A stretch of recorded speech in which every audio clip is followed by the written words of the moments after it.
오늘은 창세기 37장 17절로 28절 말씀 보도록 하겠습니다. 창세기 37장 17절로 28절 말씀 다 함께 합독합니다. 그 사람이 이르되 그들이 여기서 떠났느니라. 내가 그들의 말을 들으니 도단으로 가자 하더라 하니라. 요셉이 그의 형들의 뒤를 따라가서 도단에서 그들을 만나니라. 요셉이 그들에게 가까이 오기 전에 그들이 요셉을 멀리서 보고 죽이기를 꾀하여 서로 이르되 꿈꾸는 자가 오는도다. 자, 그를 죽여 한 구덩이에 던지고 우리가 말하기를 악한 짐승이 그를 잡아먹었다 하자. 그의 꿈이 어떻게 되는지를 우리가 볼 것이니라 하는지라. 르우벤이 듣고 요셉을 그들의 손에서 구원하려 하여 이르되 우리가 그의 생명은 해치지 말자. 르우벤이 또 그들에게 이르되 피를 흘리지 말라. 그를 광야 그 구덩이에 던지고 손을 그에게 대지 말라 하니 이는 그가 요셉을 그들의 손에서 구출하여 그의 아버지에게로 돌려보내려 함이었더라. 요셉이 형들에게 이르매 그의 형들이 요셉의 옷 곧 그가 입은 채색 옷을 벗기고 그를 잡아 구덩이에 던지니 그 구덩이는 빈 것이라. 그 속에 물이 없었더라. 그들이 앉아 음식을 먹다가 눈을 들어본즉 한 무리의 이스마엘 사람들이 길르앗에서 오는데 그 낙타들의 향품과 유향과 몰약을 싣고 애굽으로 내려가는지라. 유다가 자기 형제에게 이르되 우리가 우리 동생을 죽이고 그의 피를 덮어둔들 무엇이 유익할까? 자, 그를 이스마엘 사람들에게 팔고 그에게 우리 손을 대지 말자. 그는 우리의 동생이요 우리의 혈육이니라 하매 그의 형제들이 청종하였더라. 그때 미디안 사람 상인들이 지나가고 있는지라. 형들이 요셉을 구덩이에서 끌어올리고 은 20에 그를 이스마엘 사람들에게 팔매 그 상인들이 요셉을 데리고 애굽으로 갔더라. 아멘. 기도하겠습니다. 하나님 아버지, 오늘 말씀 가운데 주님께서 친히 말씀하여 주시고 고난 가운데 있는 자에게 주님께서 소망을 허락하여 주시옵소서. 전하는 자나 듣는 자나 주님만을 바라보고 나가게 하여 주시옵소서. 예수님 이름으로 기도합니다. 아멘. 예, 우리는 오늘은 요셉에 대해서 알아보는 시간을 가지겠습니다. 요셉은 우리가 여러 가지로 볼 수 있겠지만 하나님의 영이 그 안에 있는 자다, 이렇게 볼 수 있을 것입니다. 요셉은 성경에 어떻게 기록이 되어 있습니까? 요셉은 야곱이 노년에 얻은 아들이므로 여러 아들들보다 그를 더 사랑하였다, 이렇게 이야기를 하고 있습니다. 또 특별히 본인이 원래 결혼하고자 했던 라헬의 첫 아들이기도 합니다. 이렇게 요셉은 아버지 야곱으로부터 사랑을 받았는데요. 그 사랑 가운데 채색 옷을 입혔다. 그러니까 화려한 옷을 입혔다, 이렇게 볼 수 있겠습니다. 이 아주 장식 같은 것도 달려 있고 색깔도 화려한 그러한 것이라고 볼 수 있겠습니다. 공주가 입는 그러한 옷이라고 또 사무엘하 13장에 보면은 또 알 수 있는 것이죠. 그러니까 나머지 자신의 형들이 어땠을까요? 참 이 시기 질투가 났겠죠. 그래서 4절에 보면은 창세기 37장 4절에 보면은 그 요셉에게 편안하게 말할 수 없었다. 그러니까 따뜻한 말을 해주지 않았다는 것이죠. 따뜻한 말을 해주지 않고 정감 있는 정다운 말을 하나도 해주지 않았다.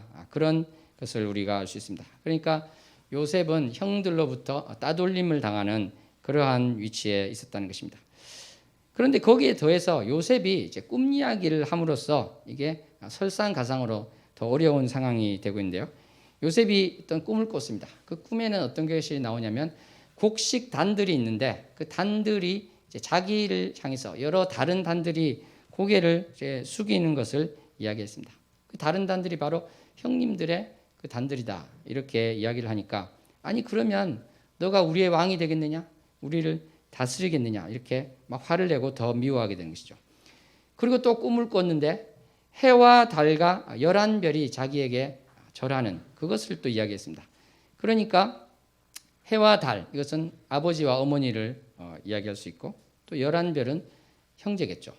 그래서 여기에 대해서 또 형들이 시기하게 되는 것입니다. 아버지는 그 말을 또 간직해 두었다, 마음에 두었다 이렇게 나오고 있습니다. 이 형들이 그 있는 곳을 떠나서 양을 치러 갔습니다. 세겜으로 갔는데요. 그러니까 한 60km 이상 되는 있는 곳에서 한 60km 이상 되는 헤브론에서 한 60km 이상 되는 곳이라고 볼 수 있습니다. 거기에 아버지가 형들이 어떻게 했는지 좀 알아봐라 그렇게 이야기하니까 요셉이 심부름을 하기 위해서 이제 올라가는 것입니다. 갔더니 도단 거기서 또한 25km 정도 북서쪽으로 떨어진 곳으로 갔다고 이렇게 이야기하니까 동생이 또 거기까지 이제 간 것이죠. 거기서 이제 벌어진 일이 이제 어떻게 되는 것입니까? 바로 우리가 오늘 본문에서 읽었던 이러한 일이 벌어졌던 것입니다. 꿈꾸는 자가 온다. 그 꿈이 이루어지는가 보자. 그러면서 그 옷을 벗겨서 바로 자기의 그 동생을 그 구덩이에 넣어버리는 그러한 일이 벌어졌던 것입니다. 그래놓고 짐승이 잡아먹었다고 하자 이렇게 했던 것이죠. 루벤은 이제 맏아들인데 맏아들 루벤이 이래서는 안 되겠다 해서 살려낼 것을 이야기했습니다. 구출해서 이렇게 돌려보내려 했지만 결국은 아버지에게 돌려보내지는 못하게 되었죠. 그죠?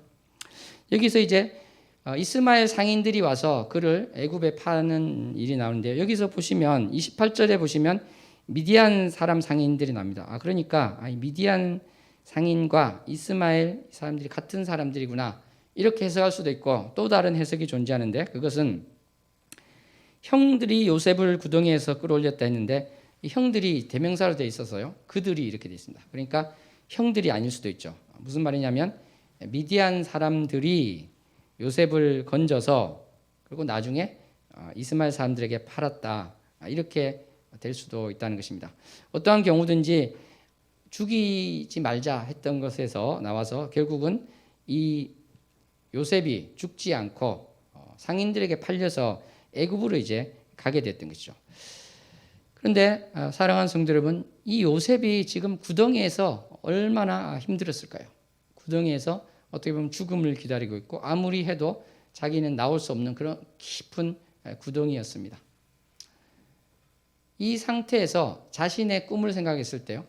하나님께서 자신에게 보여주셨던 이러한 꿈들이 과연 이루어질 수 있을까? 정말 절체절명의 절망 가운데 있었을 것인데 우리가 지금 방금 본 것처럼 일단 목숨은 구하게 되었던 것입니다. 그뿐만 아니라 애굽에서 노예처럼 이렇게 팔았는데 팔려간 곳이 바로 친위대장, 그러니까 경호대장이라고 할 수 있는 보디발에 잡혔습니다. 왕의 친위대장, 일종의 관리라고 할 수 있겠죠. 경호대장이 되는 것입니다. 상당히 높은 관리다 이렇게 볼 수 있고 거기에 팔려서 그쪽에서 이제 지내게 됐습니다. 그런데 우리가 창세기 39장에 보면 어떤 말씀이 있냐면요. 이 요셉이 있을 때 여호와께서 요셉과 함께 하심으로 그가 형통한 자가 되었다 이렇게 말씀하고 계십니다. 그러니까 노예로 팔려갔지만 바로 이 요셉은 신임을 얻어서 바로 그 보디발 집에서 모든 집안일을 관장하는 그런 관리자의 위치가 되었습니다. 그래서 사적인 일을 제외하고는 모든 것을 관장하는 그런 것이 되겠죠. 그러면 여기까지 보면 이제 요셉이 고난에서 벗어나서 지금 이제 더 이상 고난이 없는 그러한 상황이 되는 것 같습니다. 그런데 마치 그 세옹지마 이야기처럼요. 또다시 요셉에게는 위기와 곤란이 닥치게 됩니다. 그래서 어떻게 보면 세옹지마 이것을 여기에 대입해서 이야기하면 요셉 지몽이다. 요셉의 꿈 때문에 형들이 시기하게 되었고 구덩이에 빠지게 됐는데 이 이야기가 어떻게 될 것인가? 그것이 정말 창세기 이 내용을 보면은요 하나의 정말 손에 땀을 쥐게 하는 그러한 내용이 되고 있습니다. 그래서 영화로도 만들어지기도 하고요. 그래서 많은 사람들이 알고 있는 이야기이기도 합니다. 어떤 일이 벌어졌습니까? 바로 이 보디발의 아내와의 이제 문제가 생긴 것이죠. 그죠? 보디발의 아내가 요셉을 유혹하였습니다. 날마다 유혹했다. 날마다 청했다. 이렇게 되어 있습니다. 그랬을 때 요셉은 그 유혹에 넘어가지 않았고 또 그 근처에도 있지 않기 위해서 함께 있지도 아니했다. 이렇게 얘기했습니다. 어느 날 아무도 없는 집에서 이 여인이 요셉의 옷을 잡았을 때 요셉은 거기서 토론을 하는 것이 아니라 어떤 이야기를 하는 것이 아니라 옷을 버려두고 밖으로 도망을 나갔습니다. 사실은 이것이 우리에게 주는 한 가지 이야기가 있는데요. 사랑하는 성도 여러분, 여러분들에게 어떤 유혹이 닥칠 때, 죄를 짓고자 하는 그러한 상황이 될 때 그 상황을 이기려고 하지 마시기 바랍니다.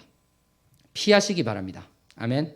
옆 사람에게 한번 이야기합니다. 사탄의 유혹을 피합시다. 사탄의 유혹을 피합시다. 그러니까 그것을 나는 예수님의 힘으로 이길 수 있어. 그래서 부딪히는 것 물론 이제 필요할 때도 있겠습니다만 많은 경우에는 그 유혹에 지게 되는 경우가 많습니다. 그러므로 오늘 우리가 이 본 요셉처럼 피해버리는 아예 그 장소를 피하는 우리가 되기를 원합니다.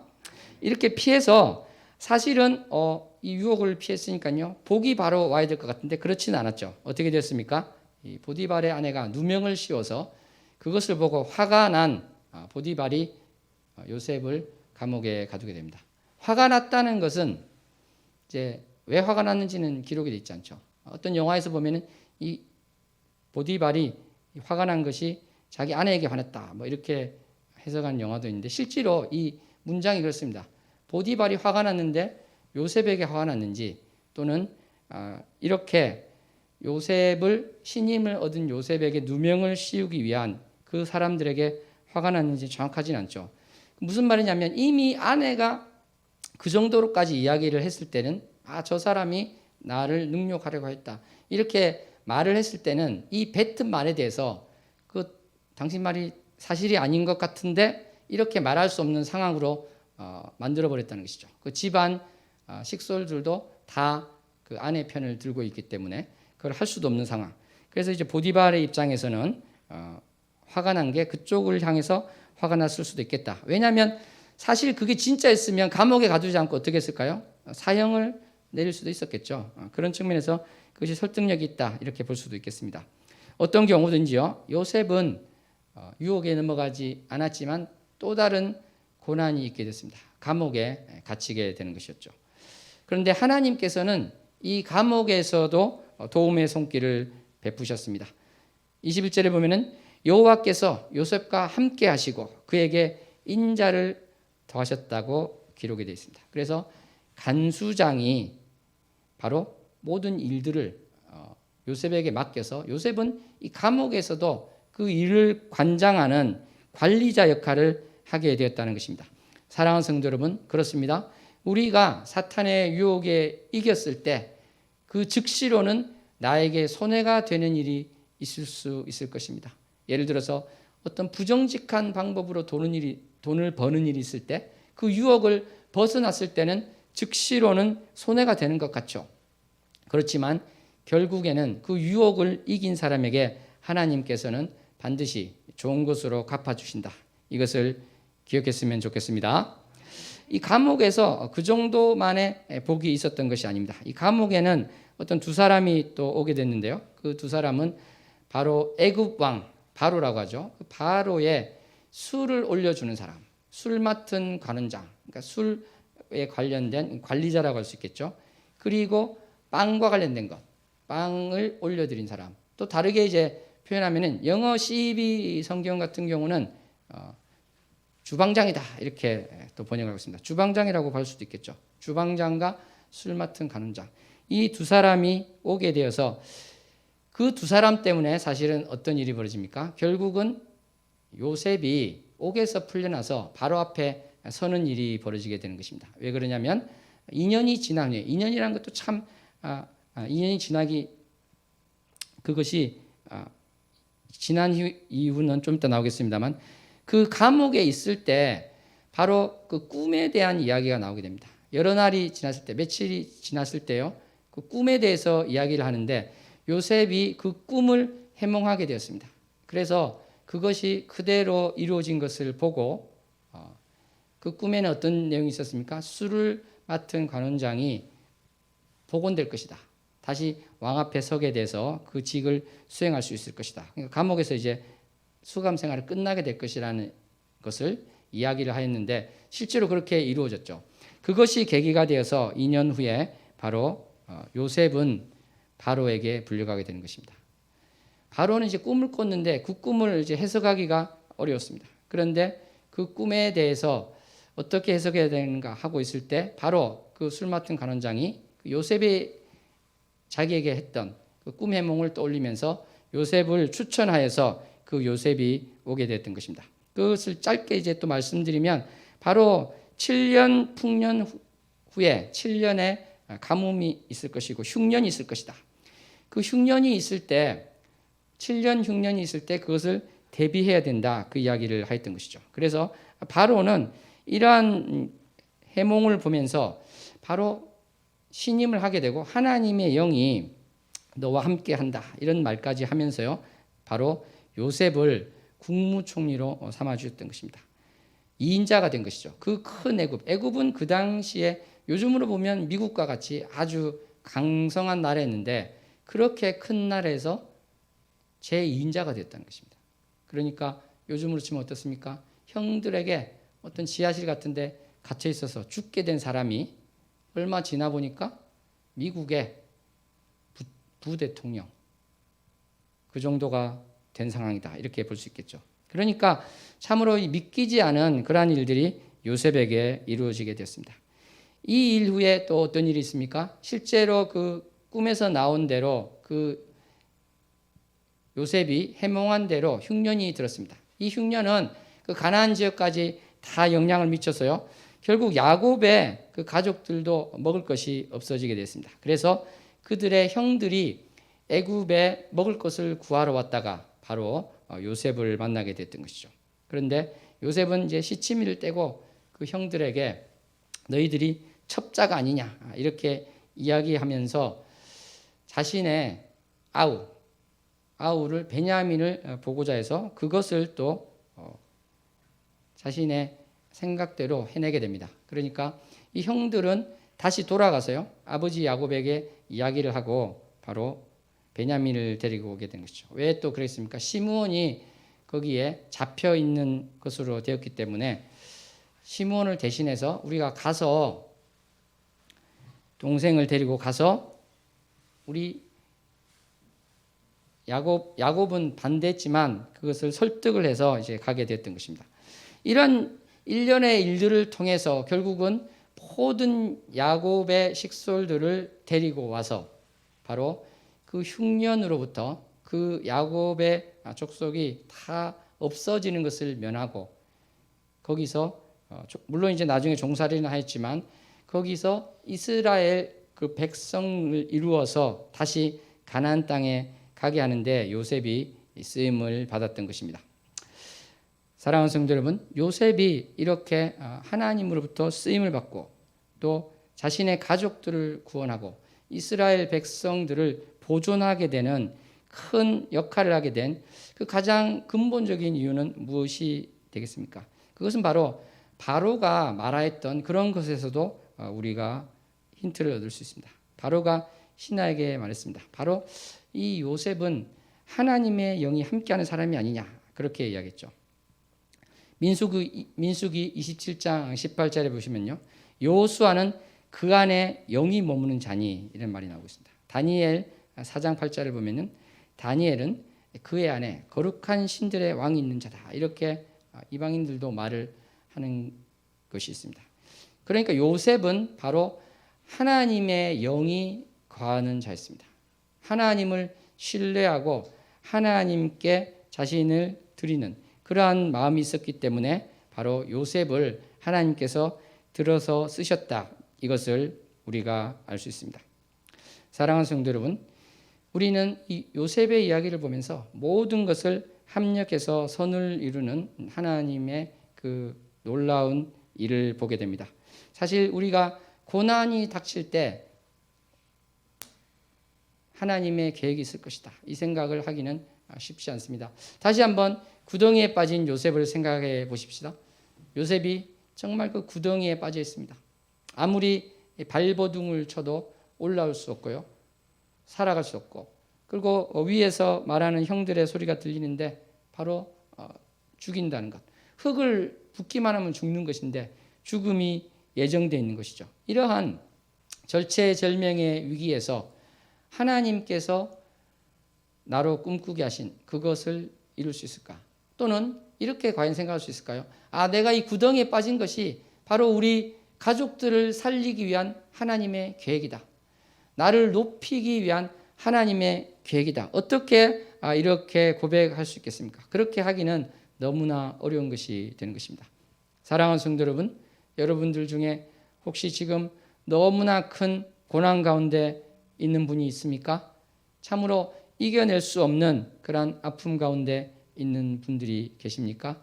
그러한 상황에서 하나님의 그 다음 계획을 이야기할 때 그것을 이해하기는 정말 어려울 것입니다. 너무나 힘들 것입니다. 그럼에도 불구하고 우리가 이 창세기에 있는 요셉의 이 이야기를 보면서 그렇습니다. 내가 이해하지는 못할지라도 하나님의 선한 계획이 있을 줄로 믿습니다. 고백하는 저와 여러분 되기를 소원합니다. 아멘. 이러한 것들에 대해서 하나님의 계획에 대해서 정말 요셉은 그렇게 생각을 했을까? 그렇게 생각했다고 우리는 볼 수 있습니다. 왜 그렇습니까? 그것은 창세기 50장 20절에 보면요. 당신들은, 그러니까 형들은 나를 해하려 했으나 하나님은 그것을 선으로 바꾸셨다. 이러한 고백을 하고 있습니다. 많은 백성의 생명을 구하게 하셨다. 이러한 고백을 하게 있는 것입니다. 창세기 45장 10절에도 보시면요. 하나님이 큰 구원으로 당신들의 생명을 보존하고 당신들의 후손을 세상에 두시려고 나를 당신들보다 먼저 보내셨나니. 그러니까 당신들 때문에, 형들 때문에 내가 이렇게 와서 내가 그 감옥에서도 그 고생을 하였다. 이렇게 원망하는 것이 아니라 바로 하나님의 계획하에서 이러한 것이 되었다. 이러한 고백을 하고 있는 것입니다. 잠언 16장 9절 말씀처럼요. 사람이 마음으로 자기의 길을 계획할지라도 그의 걸음을 인도하시는 이는 여호와시니라. 자기가 세운 계획도 하나님께서 인도하시는데요. 자기가 전혀 세우지 못한 그 계획을 하나님께서는 친히 세우시고 이끌어 가십니다. 아멘. 옆 사람과 함께 고백했으면 좋겠습니다. 하나님의 선하신 계획을 믿읍시다. 사랑하는 성도 여러분, 사실은 고난 가운데 있는 분들에 대해서 이 고난 이후에 사실은 하나님의 크신 계획이 있을 것입니다. 지금 여러분에게는 큰 고난이 있지만 우리가 알 수 없는 하나님의 계획이 분명히 있을 것입니다. 이렇게 우리가 권면의 말을 할 수 있습니다. 그렇지만 그 말을 하면서도 사실은 굉장히 어려운 것이 사실입니다. 그렇지 않습니까?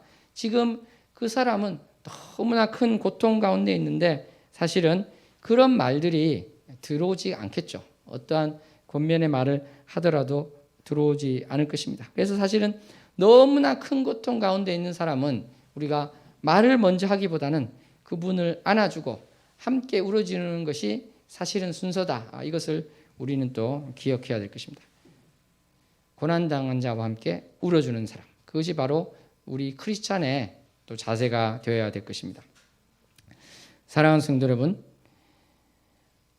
우리 고난 가운데서도 하나님께서는 반드시 그 고난을 벗어날 길을 주십니다. 감당할 시험 밖에는 우리에게 허락된 것이 없다. 이 말씀을 반드시 믿는 우리가 되기를 소원합니다.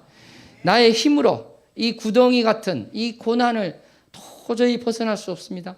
나의 힘으로 이것을 어떠한 힘을 쓰더라도 할 수가 없습니다. 이러한 절망 가운데, 좌절 가운데 있을지라도 우리는 울음을 삼키면서도 하나님께서 나를 건져주실 것입니다. 그것을 믿고 나가기를 소원합니다. 사랑하는 성도 여러분, 요셉은 여러 번 울었습니다. 그것이 기록되어 있습니다. 구덩이에서도 참 울었을 것 같지만 기록은 되어 있지 않죠. 그랬는데 형들을 만났을 때 형들이 이제 요셉이 자기의 동생이라는 걸 모르니까 애굽의 국무총리라고 생각하니까 애굽말을 쓰는 국무총리라고 생각하니까 자기들끼리 이제 히브리 말로 이야기를 했습니다. 이거 우리가 정말 동생에게 나쁜 짓을 해서 이렇게 된 것 아니냐. 그 루벤이 내가 그래서 동생에게 대해서 죄를 짓지 말라고 하지 않았냐. 이런 자기들끼리 이야기하는 것을 요셉이 들었어요. 근데 요셉이 듣고 가서 울었다 이렇게 기록이 되어 있었습니다. 요셉이 어떤 마음으로 울었을까요? 그 구덩이에서 힘들었던 상황이 생각이 나서 울었을 수도 있을 것입니다. 이 형들이 그 구덩이 위에서 했던 그것이 생각나서 울었을 수도 있고, 이 형들이 그 이후에도 참으로 마음 아파하면서 정말 뉘우친 것도 아니구나 그래서 울었을 수도 있고, 그 맏형의 사랑을 생각해서 울었을 수도 있을 것입니다. 그리고 또 우는 장면이 나오는데 그것은 바로 자기의 동생 라헬이 낳은 둘째 아들이죠. 자기의 동생이고 어릴 때부터 친하게 지냈겠죠. 그러한 베냐민을 보고 또 요셉은 울었습니다. 그런데 정말 아우를 사랑하는 마음이 너무 복받쳐서 울 곳을 찾아가서 거기서 울었다 이렇게 기록이 되어 있습니다. 정말 얼마나 보고 싶은 동생이었으며 자기가 정말 고난 가운데 있을 때 참으로 많이 생각나는 동생이 아니겠습니까? 어릴 때부터 같이 놀던 그 동생에 대해서 사랑하여서 그렇게 울었다는 것이 나오고 있습니다. 그리고 또 이제 창세기 50장에 보면은 그 우는 장면이 나오는데요. 그것은 바로 형들이 자, 요셉이 저렇게 큰 권세를 가지고 있는데 야곱이 죽었습니다. 아버지가 죽으셨으니까 이제 우리에게 복수할 것 아닌가. 이러한 두려움에 사로잡혀서 죽이려 했던, 동생을 죽이려 했던 그것에 대해서 용서를 구했습니다. 그리고 말로 했죠. 우리 죄를 용서해 달라고 이야기했을 때 요셉은 울었다고 이렇게 기록이 되어 있습니다. 이 울음은 또 무엇일까요? 정말 하나님 감사합니다. 드디어 형들이 그 동기가 어찌 됐든지 간에 입술로 그 용서를 구하게 하신 그 은혜에 감사합니다. 그러한 울음일 수도 있겠습니다. 그리고 이 모든 것들이 정말 응어리졌던 그러한 것들이 다 해결된 것에 대한 울음일 수도 있을 것입니다. 사랑하는 성도 여러분, 우리는 이 요셉의 눈물이 있는데요. 우리가 고난 가운데 있을 때 어찌 눈물이 없을 수 있습니까? 이 눈물 가운데 하나님의 나를 향하신 그 눈물이 있으시다. 이러한 생각을 하시고, 주님, 내가 지금 이 고난 가운데 눈물을 흘리고 있지만 요셉처럼 감사의 눈물을 흘릴 때가 올 것임을 믿습니다. 고백하는 저와 여러분 되기를 소원합니다. 고난 가운데, 그 구렁텅이 가운데 영원히 두시지 않고 우리가 인생을 걸어갈 때 또 하나님이 구출해 주셨던 것 같은데 또다시 새로운 고난이 더해지고 또다시 어떠한 누명을 쓰게 되고 이러한 여러 고난이 있을 때에라도 우리는 하나님을 요셉처럼 신뢰하고 나의 인생 여정이 고난의 연속인 것 같고 잘된 것 같은데 다시 다른 고난에 빠진다고 해서 좌절을 하는 것이 아니라 이 모든 과정을 통해서 하나님께서는 선한 계획을 이끌어 가신다. 착한 일을 시작하신 이가 이루실 줄을 우리가 믿는 믿음의 고백이 되는 삶이 있기를 소원합니다. 너무나 쉽지 않지만 그럼에도 불구하고 우리는 생각할 수 있는 이 힘을 발휘하여서 주님 그렇습니다. 내가 나의 이 고난에 대해서 신뢰하지 못하더라도 요셉이 그러한 고난 가운데 주님께서 주신 그 길을 통해서 고난을 이기고 주님의 계획대로 된 것을 나의 눈으로 보고 귀로 들었습니다. 내가 그것을 생각하여서도 나의 이 고난이 영원한 것이 아니고 이 고난 자체가 하나님의 원하신 뜻이 아니고 하나님께서 계획이 있으심을 믿습니다. 고백하기를 소원합니다. 말씀을 맺겠습니다. 사랑하는 성도 여러분, 우리는 오늘 요셉이 고난 중에 있었지만 이것에 대해서 좌절하고 낭망하는 것이 아니라 또 하나님이 버리신 것이라고 생각하는 것이 아니었을 것 같습니다. 실제로 그것이 하나님께서 요셉을 귀히 쓰시기 위한 일환이었다, 이러한 것을 보았습니다. 여러분에게 닥친 고난이 있습니까? 요셉의 경우처럼 그 고난이 아무런 탈출구가 보이지 않고 아무리 많은 시간이 흘러도 해결될 것 같지 않고, 그리고 내 인생에 이 고난은 아무런 도움이 되지 않는 부정적인 것으로 가득 차 있는 것처럼 보일지라도 하나님의 선하심을 믿으며 주님께서 우리를 선한 길로 인도하실 것임을 진심으로 믿으며 소망을 가지고 희망을 가지며 주님께서 행하실 그 일에 미리 감사하며 나아가는 저와 여러분 되기를 소원합니다. 기도하시겠습니다. 하나님 아버지, 오늘 요셉의 삶에 대해서 보았습니다. 절망과 좌절 속에 무너져 있는 것이 아니라 하나님을 신뢰함으로 하나님께서 형통케 해주실 것을 믿고 나아갈 때 참으로 하나님께서 귀하게 쓰셨으며 높여주셨으며 하나님의 계획 가운데 써주셨음을 우리가 보았습니다. 주님, 나의 삶 가운데서도 내가 어떠한 고난 가운데 있을지라도 좌절하고 낭망하지 않으며 오직 주님을 바라보고 나아가는 자 되게 하여 주시옵소서. 나를 일으켜 주실 주님을 신뢰하고 소망하며 나아갈 때, 주님이 하실 일을 미리 감사하면서 나아갈 때, 주님, 오늘도 나를 위하여 일하여 주시옵소서. 내 눈에 보이지 않을지라도 일하고 계신 우리 주님을 신뢰하며 감사함과 사랑의 고백을 하게 하여 주시옵소서. 예수님 이름으로 기도합니다.